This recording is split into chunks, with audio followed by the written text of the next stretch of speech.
ከዛሬ 30 ዓመታት በፊት ሻሽዋን አስራ የባህል ልብሷን ለብሳ አንገቷን እየነቀነቀች አንዲት ደርባባ ወጣት ከሐዋሳ የፍቅር ሐይቅ ዳርቻ በተስራቅራቂ ድምጿ ሌምቦሆ ስትል በቲቪ መስኮት ብቅ አለች።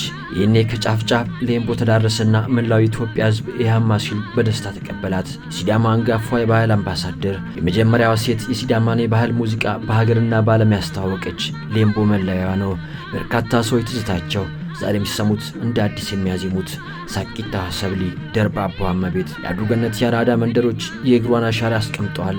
ፒያሳ መመላለሻዋ፣ ውቤ በረሃ ትዝታዋ፣ በአርማዶ ሆና ዛሬም ኢትዮጵያ ትናፍቃታለች። ዲላ የወለደችኝ ሐዋሳ ያሳደገችኝ ትላለች።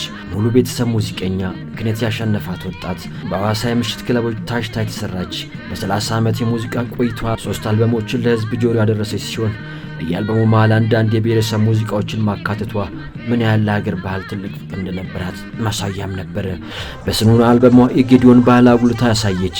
ጌዲዮ ዮያ አቅፈሽ ያሳደግሽኝ እንደ እናቴ ጉያ ትላለች። ስለ ሴቶች መብት ስትታገል ከነበረው ሲዳማ ንግሥት ስለ ንግሥት ፉራ ካስኔ ዙምባራ ጋር አቀንቅናለች። የብሔራዊ ቲያትሯ የአንድ ወቅቱ የብዙዬ ተተኪ ስራዎቿን በአማርኛ፣ በሲዳምኛ፣ በጌዲዮና በኦሮምኛ አቅርባለች። የጎንደርና የወሎን ባህሎች አንጸባርቃለች። ቡና ለቃሚዋ ሕዝቡ መሃል ገብታ ደምቃ የምትታይ ሽቅርቅር ነች ይለዋታል። ከናዱኛ ዲሞ ጋር የመጀመሪያዎቹ የሲዳመኛ ባህል ሙዚቃን ያስተዋወቁ።